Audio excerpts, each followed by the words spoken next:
வணக்கம் மக்களே, you're watching in and out cinema with me Divya. நம்ம தளபதி விஜய் வெங்கட் பிரபுவோட டிரெக்ஷன்ல யுவன் சங்கர் ராஜோட மியூசிக்ல the greatest of all time படத்துல வந்து நடிச்சிருக்காரு.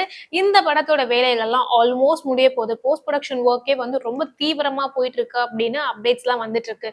ஆனா இப்ப கோட் மூவில இருந்து வந்த அப்டேட்டை பார்த்து நிறைய பேர் ஷாக் ஆயிருக்காங்கன்னு சொல்லலாம். இப்ப வந்து கோட் மூவியோட ஆக்டர் ஜெயராம் இருக்கார் இல்லையா, அவரோட போர்ஷன்ஸ் எல்லாம் வந்து பாண்டிச்சேரியில தான் வந்து ஷூட்டிங் போயிட்டு இருக்கு. அங்க வந்து ஒரு பயங்கரமான ஆக்ஷன் சேசிங் சீன் தான் வந்து ஷூட் பண்ணிட்டு இருந்திருக்காங்க. அதுக்காக ப்ராப்பரா வந்து லொகேஷன் பெர்மிஷன்ஸ்லாம் கூட பாண்டிச்சேரி கவர்மெண்ட் கிட்ட வந்து கோட் மூவி டீம் வாங்கியிருக்காங்க. ஸ்டில் வந்து பாத்தீங்கன்னா ஷூட்டிங் ஸ்பாட்ல வந்து வெடிபொருட்கள் யூஸ் பண்ணியிருக்காங்க அப்படின்ற மாதிரி ஒரு பரபரப்பு கிரியேட் ஆகி, ஏன் நீங்க வந்து முன்னாடியே இன்ஃபார்ம் பண்ணல, ஷூட்டிங் லொகேஷனுக்குலாம் பெர்மிஷன் கேட்டிருந்தாங்க, ஆனா வெடிபொருள் வந்து யூஸ் பண்ணுவோம் அப்படின்ற மாதிரி எந்த ஒரு இன்ஃபர்மேஷனுமே வந்து கொடுக்கலையா. ஸோ வந்து பாத்தீங்கன்னா பாண்டிச்சேரி கவர்மெண்ட் இதுக்கப்புறம் அவங்க பிளான் பண்ணியிருந்த லொகேஷன்ஸோட ஷூட்டிங் எல்லாத்தையுமே வந்து ஸ்டாப் பண்ணிட்டாங்களாம். இருந்தாலும் வந்து பாத்தீங்கன்னா இந்த ப்ராப்ளம்ஸ்லாம் வந்து ஃபேஸ் பண்ணி இப்போ மூவி டீம் வந்து பாத்தீங்கன்னா அகைன் ஷூட்டிங்கை வந்து ப்ராசஸ் பண்ணுவாங்க அப்படின்ற மாதிரி சொல்லிட்டு இருக்காங்க.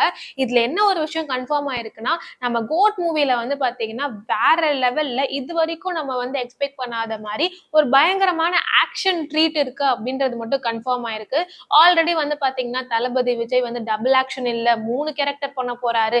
அது மட்டும் இல்லாம 2 சாங் வந்து பாடியிருக்காரு ஃபர்ஸ்ட் டைம் இந்த மூவில தான் அப்படின்ற மாதிரி ஏகப்பட்ட எதிர்பார்ப்புகளை வந்து நாளுக்கு நாள் இன்க்ரீஸ் பண்ணிட்டே இருக்காங்க. அதுக்கு நடுவுல இந்த மாதிரி அப்டேட்ஸும் வந்து தளபதி ஃபேன்ஸ்க்கு வந்து ஒரு ட்ரீட்டா தான் அமைஞ்சிட்டு இருக்கு. நீங்க கோட் மூவியை வந்து என்ன மாதிரி இருக்கும்னு எதிர்பார்க்குறீங்க அப்படின்றதெல்லாம் கமெண்ட் பாக்ஸ்ல ஷேர் பண்ணுங்க.